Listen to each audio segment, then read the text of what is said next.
भीग जाता है दाता वो छोटे से के पान पर, और बाल बिना तो कौन नहीं गाड़ी भर समान। इसलिए जहाँ प्रेम होता है, जहाँ प्रेम लेता है, वहाँ परमात्मा निवास करता है।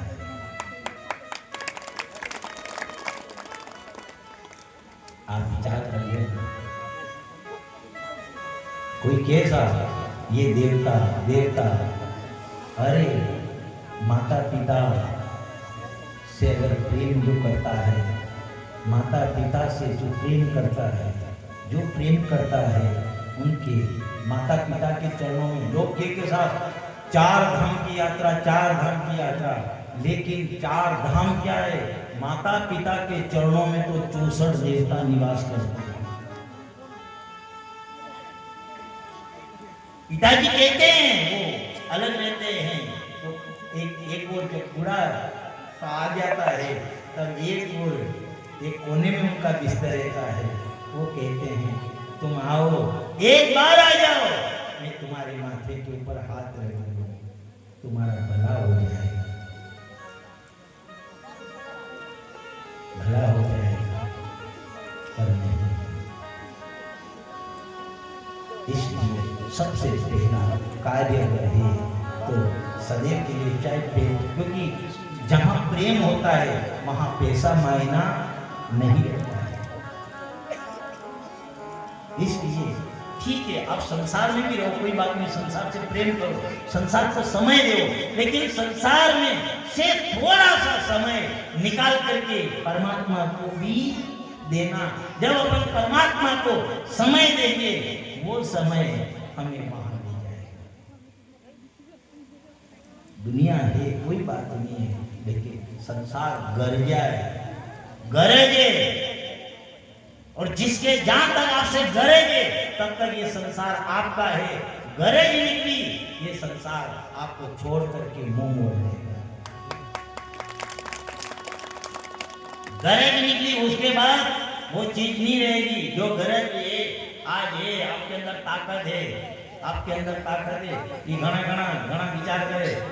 देखिए साहब, पैसा लगेगा ना, पैसा लगेगा ना, नहीं कहीं पैसा लगेगा। जब तक पैसा अपने आज्ञा में है, अपने वश में है, तब तक ही आप लगा सकते हो। जब दूसरे के हाथ में चला जाए, एक रुपया नहीं दे सकते। आरती में नाकवादा नहीं मिले, नाना रे 1 रुपये दीजिए, कहाँ कहता जाएगा आरती में, हाँ ये मजे करो दीजिए बेटा, ये भगवान ये कई करियो, भगवान के थारे वश में तो दीदी को नहीं डाल दिए ज्यादा अपने वर्ग में ये घड़ा घड़ा के आखिरी में लगाने का ही लगा रहे। इतने बासा में मासा दूर था, काफी पैसा वाला था, खूब पया वाला, आलीशान मकान बनाइयो, कने क्योंकि आप देखे मंदिर में पैसा लगाओ बना क्यों, आखिरी में दाना ना आखिरी में कई दे। अब वो मकान बनाए, मकान में सो एक आर्यो बनाए, दीवार के वहाँ सो आर्यो बनाए, वही आर्या में जी पूंजी की होती काम, वह सौ में आर्या में अब पेक कर दी। अब जैसी वह पेक कर दी, रोज यो पलंग ने वह पूंजी, यो पलंग ने वह पूंजी, ने पूंजी के हामे मुंजी, कल हामे नहीं आवे या पलंग सामने पूंजी में बढ़ गया, सामने ही मुंजी, ये के आखिरी में लगाऊंगा, आखिरी में लगाओ ना, आखिरी में कहीं लगाए, आखिरी में समस्या आई, कई समस्या आई, लखवा आयो, जो खत्म ने बोली भी।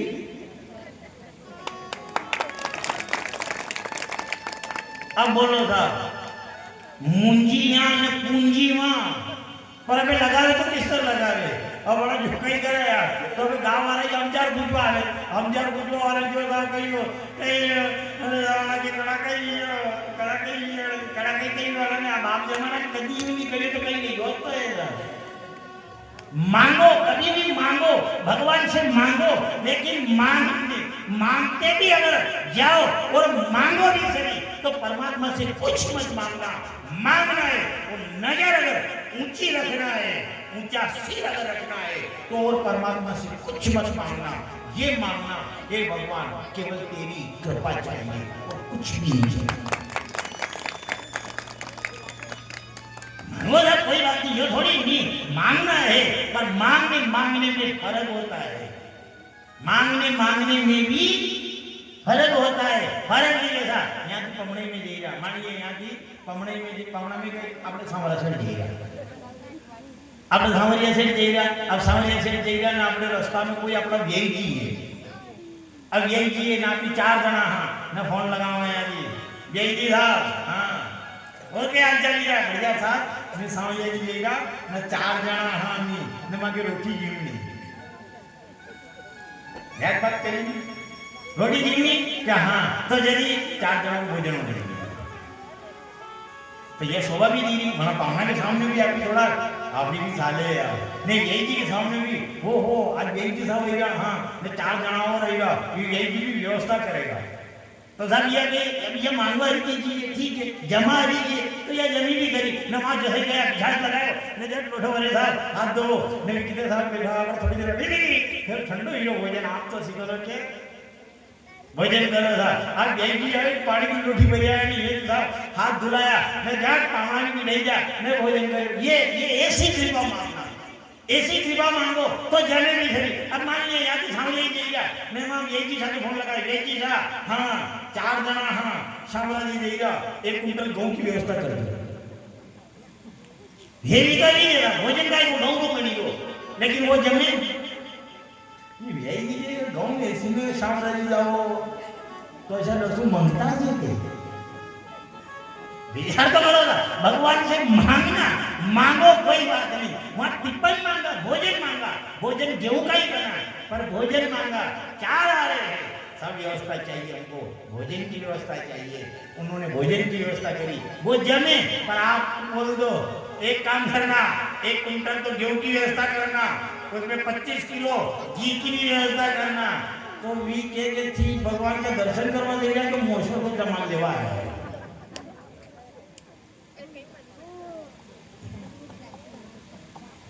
ये ऐसी छवि रहेगी इसलिए भगवान से अगर मांगोगे कृपा अगर मांगोगे तो कृपा में सब कुछ आ जाएगा।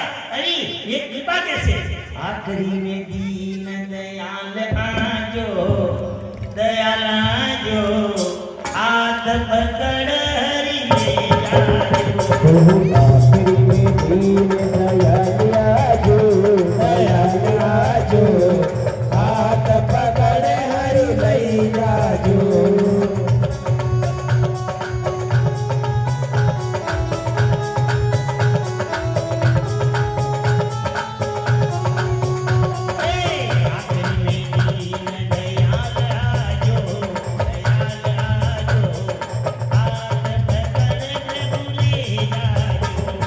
आखिरी में दीन दयाल आजो हाथ पकड़े हरि लई जाजो।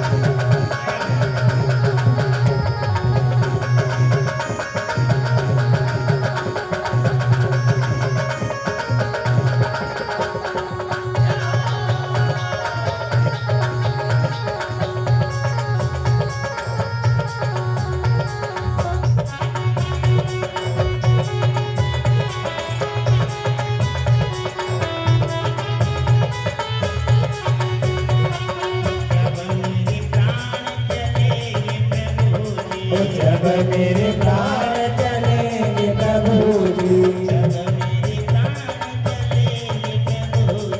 जब मेरे प्राण चलेंगे प्रभु जी तब इस तन को तजूंगा प्रभु जी।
आखिरी में दीन दयाल आजो, दयाल आजो, हाथ पकड़ हरि लई जाजो।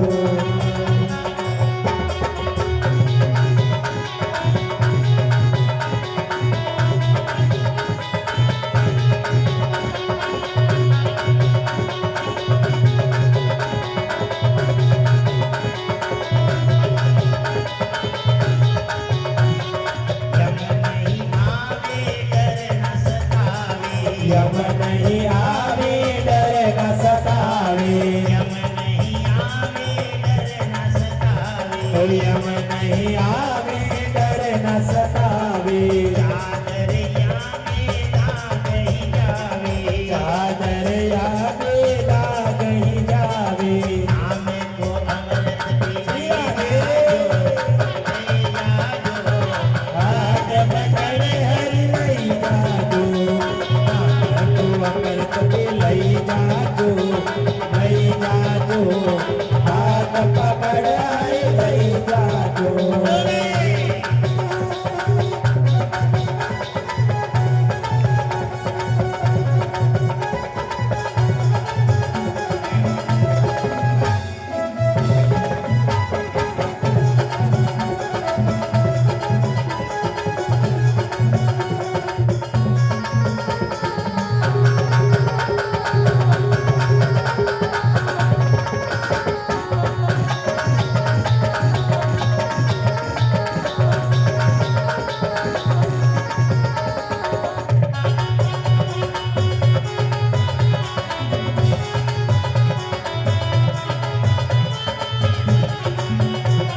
कंदानी होवे, कंदानी होवे, कंदानी होवे दत्तानी होवे, कंदानी होवे, कंदानी होवे, कंदानी होवे दत्तानी होवे। ताको ज्ञान सुनाए हो, नहीं जाजो, हाथ पकड़ हरि ले जाजो। गीता को जान सुनई जाजो, सुनई जाजो, हाथ पकड़ हरि लई जाजो।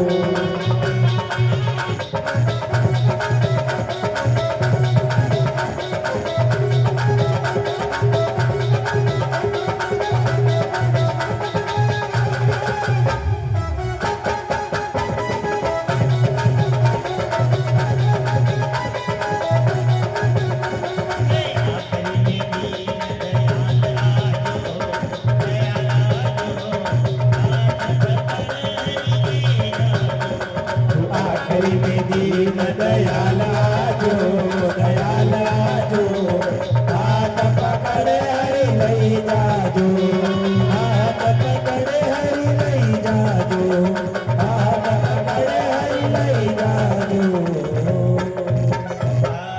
कृष्ण भगवान की जय हो। इसलिए कहा जाता है अगर भगवान से मांगना है और कोई चीज मत मांगना, मांगना अगर है तो भगवान से एक ही चीज मांगना, हे सामरिया, हे परमात्मा, आपकी कृपा चाहिए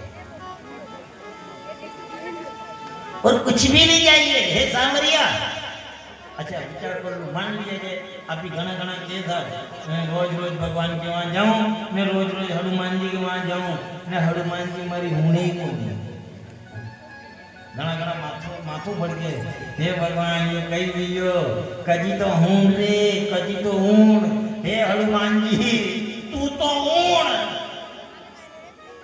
वो हनुमान जी के जो मारे भगवान की कथा हूणे उनकी मुंह हूणू।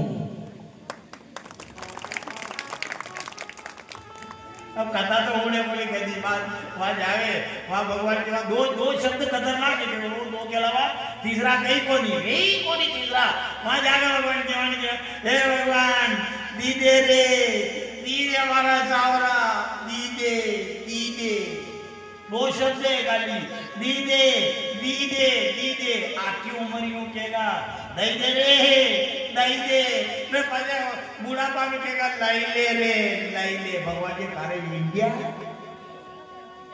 पूछ कलाकार है, दो शब्द अब बजे गड़ा के कई करा अला ग्यारह कल्ली तोई नहीं दे दिया ये तो ये नींद आकी उम्र दई दे नींद विचार कर लो इसलिए मान लिया जाए यहाँ आए अपन आज 3 घंटे बैठ गए और अगर इसकी अपन ने इसकी सुनी तो अपनी भी सुनेगा ये लाडिया घणी हाउजी किन्नी उणे ने पछे आना की लाडी आई जा भीतर बोल रही हुने कोनी दी के थाने उड़ी वेले तो मी उड़ा सही बात नहीं है ऐसा मान लिया जाए आपने अगर हुड़ी वेगा घना घना छोरा भी आवारा निकली जा ने वणा पिताजी के क्या जाइलो आके कई काम तो पछे वण के बीजा ने के नी हुणी रो के नी हुणे तुम्हारी नी हुणे उके थाने हुणे दादाजी अब बोला अपन हनुमान जी से हनुमान जी वहां जावा ने वाजी माथो रखा ये हनुमान जी डोकरा तू लाल राखी रे तू कई कयो रे ये हनुमान ऊ के नी हुणो कोनी क्यों नहीं सुने तुमने मेरे राम की अगर कथा सुनी मेरे राम की कथा सुनी मेरे कृष्ण की अगर कथा सुनी होगी तो मैं भी तुम्हारी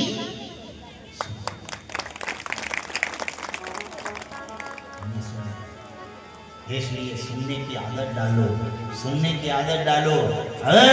अपन अगर सुनेंगे तो कोई अपनी भी सुनेगा सुनने वाला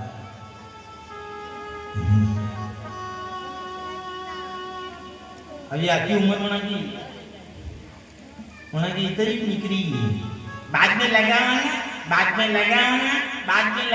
कई बाद में लगा की पूंजी तो बात की बात है पर मुंजी की बोलनी बंद अब बंद लीजिए तो बिस्तर पकड़ लो अब बिस्तर पकड़ लो ना आ जाओ हाँ पे गांव का आया वहां जो एक काम करो कि आना कि कोई यार कहीं की दान कर दे तो वेदी आना के सामने आड़ो आओ बदमा तो वहां के कहीं दे तो दो दीवार में आ जाए ना गाड़ी में क्यों कैसा होगा अभी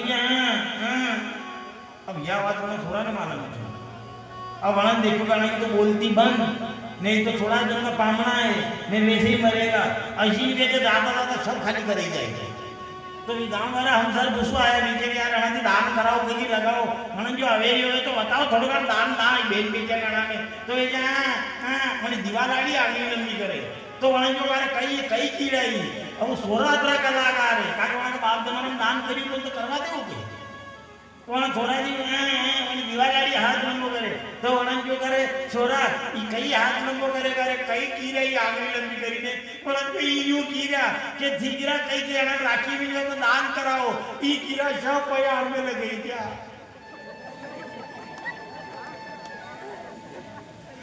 क्या मैंने मकान में लगे क्या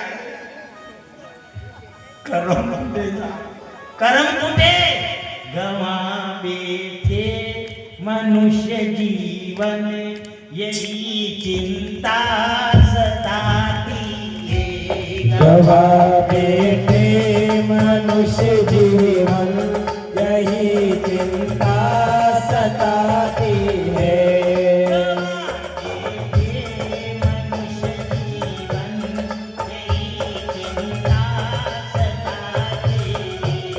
गवा बैठे मनुष्य जीवन यही चिंता सताती है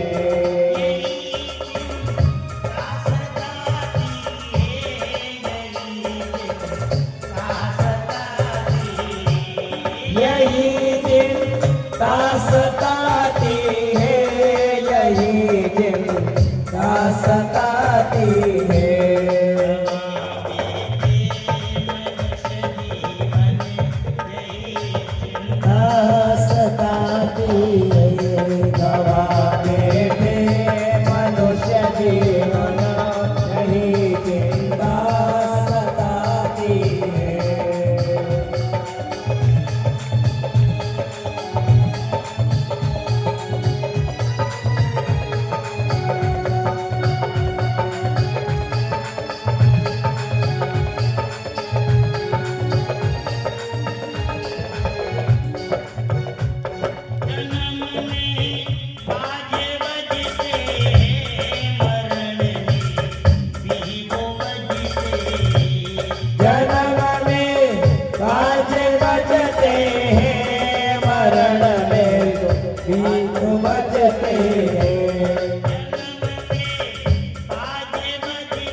साहुवे मेरा यही चिंता सताती है। बेटे मनुष्य जीवन यही चिंता सताती है।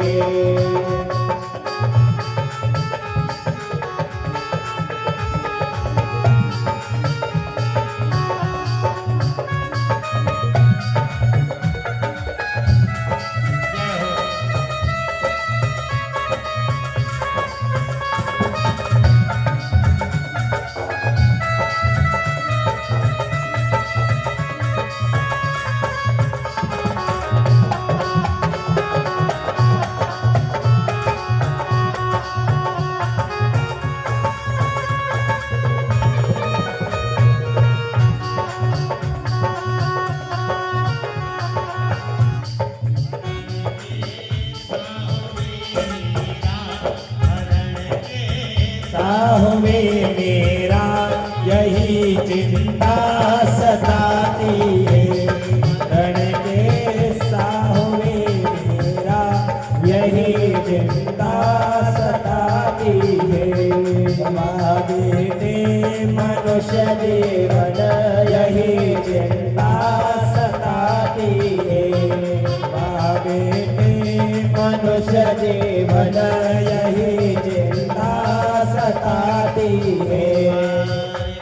भगवान की जय। फिकर चिंता न लेने की, फिकर चिंता न देने की, प्रभु में ना लगाए मन यही चिंता सताती है। सुखदेव जी महाराज राजा परीक्षित को कथा सुनाते हैं। परीक्षित से कहा, अरे ओ परीक्षित, कल कथा का प्रसंग जो सुना था, आकुति देव की प्रसूति। आकुति का विवाह रुचि प्रजापति के साथ हुआ, रुचि ऋषि के साथ हुआ, जिनके घर यज्ञनारायण भगवान का जन्म हुआ। देवहूति का विवाह कर्दम ऋषि के साथ हुआ, जिनके कपिल देव जी का जन्म हुआ। प्रसूति का विवाह दक्ष के साथ में हुआ। दक्ष के साथ होने से उनके घर 16 कन्याओं का जन्म हुआ। 13 कन्या धर्म के साथ हुआ, 1 कन्या पितरों के साथ, 1 अग्नि के साथ और 1 कन्या जो थी वह भगवान भोलेनाथ के साथ उनका विवाह किया। सुखदेव जी महाराज कहने लगे, मनु महाराज और शत्रुपा से 3 तो कन्या उत्पन्न हुई, 2 पुत्र हुए। पुत्र में जो बड़ा वाला पुत्र था उसका नाम था उत्तानपाद। उत्तानपाद किसे कहते हैं? जिनका पैर ऊंचा हो, जिनका पैर ऊंचा हो उसको उत्तानपाद कहा जाता है। इधर उत्तानपाद की 2 रानियां थी। बड़ी वाली रानी थी जिसका नाम था सुनीति। सुनीति जो थी वह बड़ी वाली रानी थी। जब उसके कोई संतान नहीं हुई तो उसने बार बार हाथ जोड़े और राजा से कहा, आप ऐसा करिए, दूसरा ब्याह कर दीजिए। राजा ने मना कर दिया, नहीं, मैं दूसरा विवाह नहीं करूंगा। पत्नी ने कहा, स्वामी हमारे कोई संतान नहीं है, और कहा जाता है जो राजा दुखी रहता है, जिस राजा की प्रजा दुखी रहती है, वो राजा नरक में जाता है। इसलिए आप विवाह कर लीजिए। जब बार बार बड़ी वाली रानी के कहने पर वो राजा जब कन्या देखने के लिए गया और जिस कन्या से उसको विवाह करना था उसका नाम था सुरुचि। सुरुचि से कहा विवाह करने की, तो सुरुचि ने कहा मैं आपके साथ विवाह करूंगी, मैं ब्याह कर लूंगी, पर स्वामी एक शर्त है, और शर्त ये है कि वो आपकी बड़ी वाली रानी है, वो महल से बाहर कुटिया में रहेगी और रानी बनकर के मैं रहूंगी, तो मैं आपसे विवाह करूँ, अन्यथा मैं विवाह नहीं करूंगी। जब राजा ने आकर बड़ी वाली रानी से पूछा, नीति से पूछा, तो उसने कहा मैं बाहर कुटिया बना करके रह लूंगी, पर हे स्वामी आप ऐसा करिए विवाह कर लीजिए। इधर उसने विवाह किया, विवाह करके रानी बना करके सुरुचि आ गई, पर भगवान की ऐसी कृपा हुई कि सब दोनों रानियां गर्भवती, सुरुचि भी गर्भवती, सुरुचि भी गर्भवती हुई। अब धीरे धीरे जब समय निकला और संतान का जन्म हुआ तो दोनों रानियों के पुत्र की प्राप्ति होती है। बड़ी वाली रानी के जो बेटा हुआ था उस बेटे का नाम आया महाराज ध्रुव। छोटी वाली रानी के जो पुत्र हुआ उस पुत्र का नाम आया उत्तम। एक दिन क्या हुआ, जब राजा अपने सिंहासन के ऊपर बैठा था, उत्तम जो था छोटी वाली रानी का बेटा वो राजा की गोदी में बैठा हुआ था। इतनी देर में तो ध्रुव ने देखा मेरे पिता की गोदी में मेरा भाई बैठा हुआ है, खेल रहा है, मैं भी जाऊं। दौड़ता हुआ गया और जाकर के अपने पिता की गोदी में बैठा। राजा ने दोनों भुजाओं में दोनों बैठे हुए अपनी गोदी में दोनों हाथों से दोनों बेटों को पकड़ रखा है। राजा ने देखा, वारे वारे भगवान, आज मैं कितना नसीबान हूँ जो मेरी गोदी में मेरे दोनों लाल खेल रहे हैं। कभी छोटी वाली रानी के बेटे के माथे को चूमता है, कभी बड़ी वाली रानी के बेटे के माथे को चूमता है। पर क्या हुआ, इतने में तो वो छोटी वाली रानी आई, जिसकी नजर पड़ी उसके बेटे को देखा, राजा की गोदी में बैठा, बड़ी हंसने लगी। पर जैसे उसकी दृष्टि दूसरी गोदी में जो सौतेली रानी पत्नी जो थी, दूसरी बड़ी वाली रानी थी, उसका बेटा ध्रुव नजर आया तो रानी को क्रोध आ गया, कांपने लगी, कांपती हुई आई और जैसे मंच पर चढ़ी और जो बड़ी वाली रानी का बेटा था उसका हाथ पकड़ा, खींचती हुई लाई। एक विचार कर लो, छोटा सा बच्चा क्या समझे कि कौन अपना है कौन पराया है। हाथ पकड़ा, घसीटती हुई लाई और ले जा करके उस महल से झटका दे करके बाहर निकाल दिया और कहा, खबरदार तो आज के बाद अपने पिता की गोदी में बैठा। अब क्या जाने बेटा, क्या जाने कि मेरी माँ दूसरी है, सौतेली माँ है, ये मेरी सौतेली माँ है और मेरी माँ कुटिया बना करके बाहर रह रही है। उसने कहा, माँ मुझे भी पिताजी की गोदी में बैठना है। छोटी वाली रानी कहने लगी, अगर पिता की गोदी में बैठना है तो जा करके ऐसी तपस्या कर कि ये शरीर छोड़ करके उस भगवान से कहना कि भगवान तू मुझे, मेरी छोटी वाली माँ है उसके गर्भ से मुझे जन्म दे और मेरे गर्भ से जन्म लेगा तो अपने पिता की गोदी में बैठने का हक।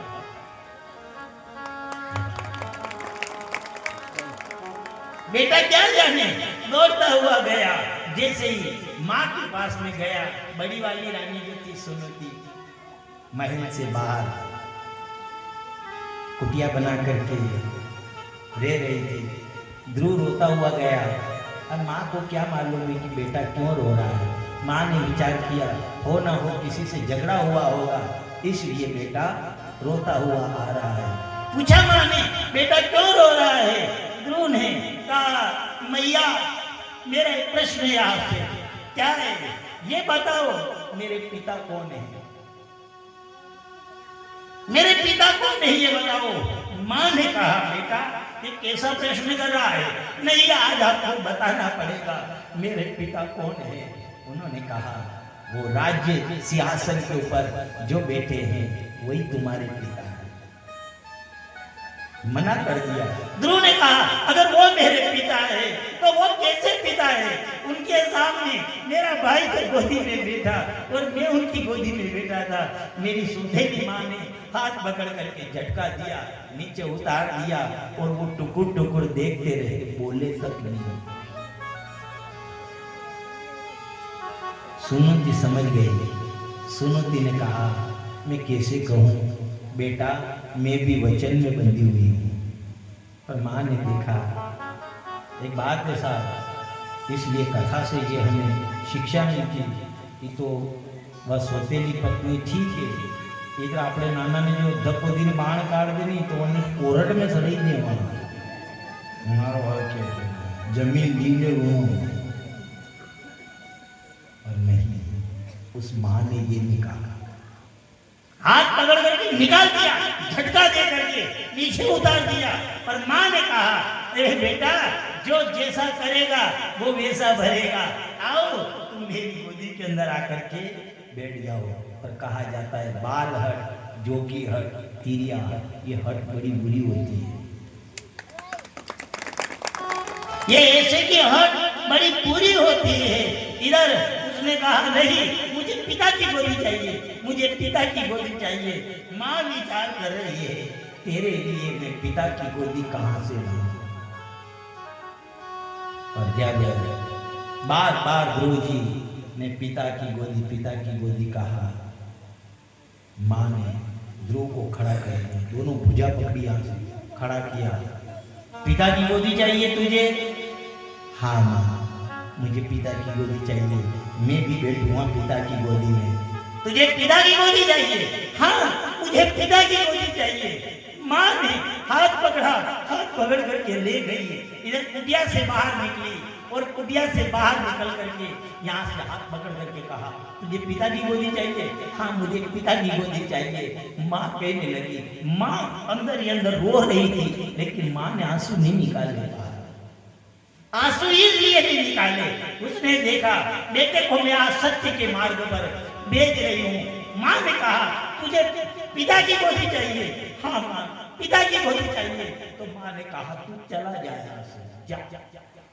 और इतनी दूर जा और जाकर के एक ही तपस्या करना मेरे लाल कि जिसको अपना पिता गोदी में नहीं बिठाए उसको वो जगत का पिता गोदी में बिठाए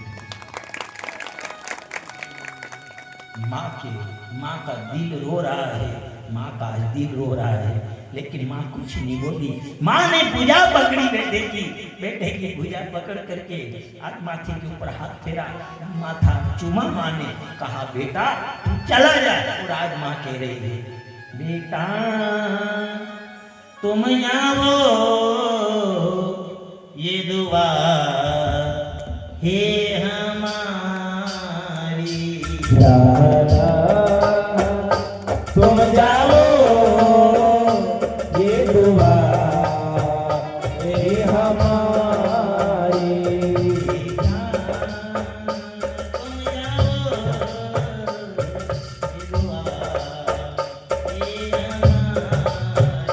बेटा तुम जाओ ये दुआ हे हमारी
तुमको जाना है प्रभु को पाना है, तुमको जाना है प्रभु को पाना है।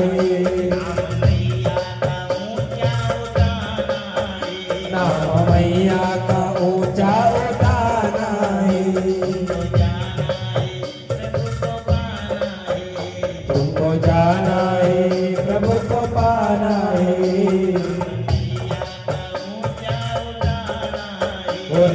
मैया का ऊंचा उठाना है। धन्य भारत में वो महतारी है, धन्य भारत में वो महतारी है।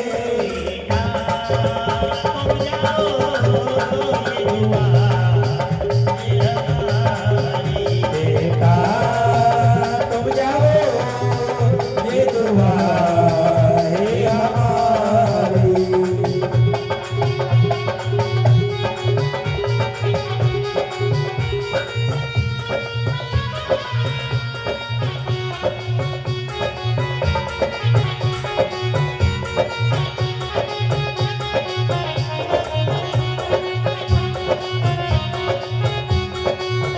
बेटा तुम जाओ ये दुआ ये हमारी, ओ बेटा तुम जाओ ये दुआ ये हमारी।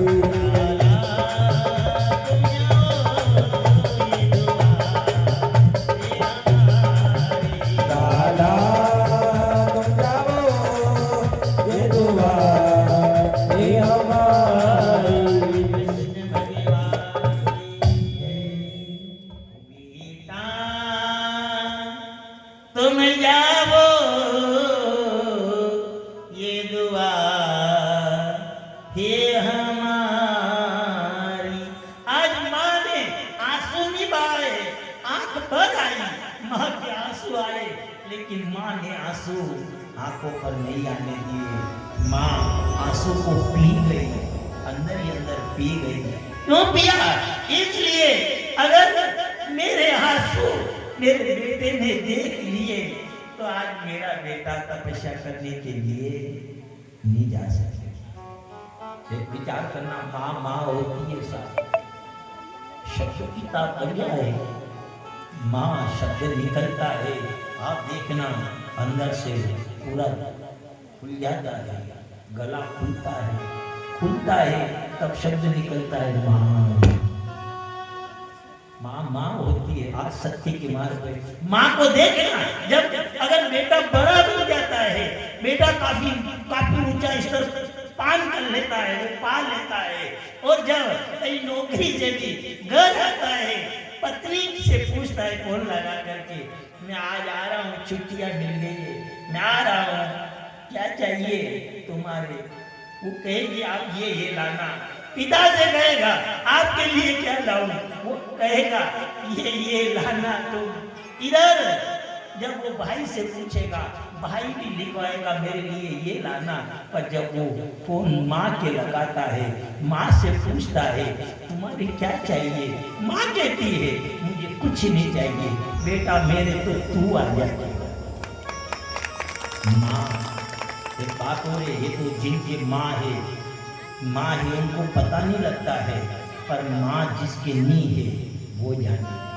ये बेटियां भी जब माता पिता रहते हैं उस समय ये छोटा सा बालक रहता है, जब उसके माई ससुराल में अगर गरीब स्थिति होती है, जब दूसरे के पैरों में जूते देखता है, उस समय माँ से कहता है माँ ऐसे जूते हमारे भी चाहिए। माँ कहती है बेटा अपनी स्थिति गरीब है, तेरे नाना जी वहाँ चलेंगे, वो तेरे नाना जी हमको जूते दिलवाएगा, तेरे अच्छे अच्छे कपड़े दिलवाएगा।